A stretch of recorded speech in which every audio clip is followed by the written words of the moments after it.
Hi everyone, it's Lisa Wienhold, your Alabama Symphony Orchestra principal flutist.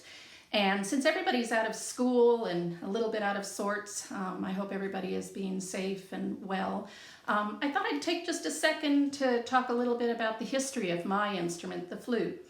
The flute is a woodwind instrument. The woodwinds sit right in the middle of the orchestra, and there are 4 families of instruments that are kind of bound together by how they're played. There's the string family that you see right in front, the violins, violas, cellos, and basses, and they make sound by pulling a bow across a string to make it vibrate, or sometimes by plucking the string to make it vibrate, and that's called pizzicato, one of my favorite words. There's the brass family of instruments. They're usually more in the back. They're the trumpets and trombones and tuba and horn, and they all make sound by buzzing, I can't do it very well, their lips on a mouthpiece, and that's how they make their sound. There's the percussion instruments, the drums, they're in the back, all kinds of different drums and cymbals and tambourines, and the way that they make sound is by being struck. The woodwinds all make sound in slightly different ways. I'll tell you about the flute mostly, but there's the clarinet that's a single reed instrument, and the reed vibrates against a mouthpiece and makes sound. The 2 double reeds are the oboe, which is smaller, and the bassoon, which is larger, and they have 2 reeds that vibrate against each other and make sound. The flute is kind of an outlier. We make sound in much the same way that you would blow across the top of a soda bottle, which I have right here. And if you just kind of, you get a sound. When I take the head joint off of my instrument, doesn't really sound that much better, but luckily when I put it back on the flute, sounds a little bit better. Flutes are one of the oldest instruments. They started out as just simple pieces of wood, hollowed out pieces of wood or bamboo. And one of the oldest instruments in that family is the panpipe, which looks like this. You can see it's just a bunch of hollowed out reeds all put together.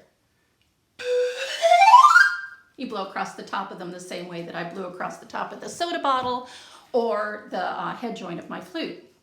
So that was way back in like ancient times, Greek and Roman civilizations, and even before that, likely. In about the 1600s or 1700s, flutes became known as traverse flauto. And traverse just means horizontal. And you started to see instruments that looked like this, a little hard to see. It's just one long piece of wood with just holes in it and one key at the end. So sometimes it was called the one-keyed flute. But you played them traversely, just like we play the modern instrument. And it has a very soft sound, and it doesn't have too many keys to help me with the notes. So I have to do some fudging to get the notes to work. So here's what it sounds like.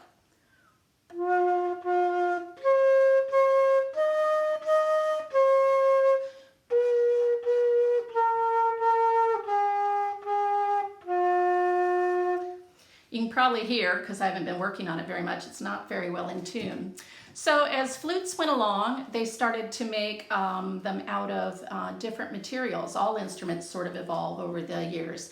And they finally settled on usually a metal instrument, silver or gold or even sometimes platinum, and you end up with an instrument like mine. Now you can see it has lots more keys than that wooden flute that I just played for you, and that's to help me play more notes and to be able to play them better in tune too.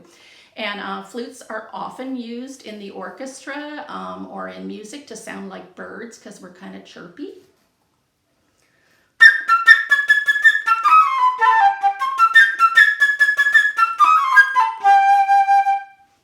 That's from Peter and the Wolf, Prokofiev's famous piece about the instruments of the orchestra. So, and then there's, in a normal flute section, there's one other instrument that gets used, and that's this little thing. It's called a piccolo, which is Italian for small. And it's a little hard to see here, but a piccolo is about half the size of a regular flute, and it plays twice as high.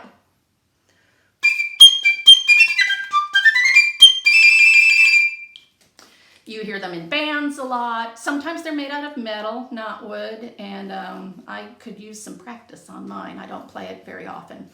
So that's all about the flute in kind of a brief history, and I hope now you know a lot about it, and hopefully during this time you can learn a lot about all kinds of the history of all kinds of instruments and music. And stay safe, and hopefully we'll see you soon in the great big Alabama Symphony Orchestra. Bye.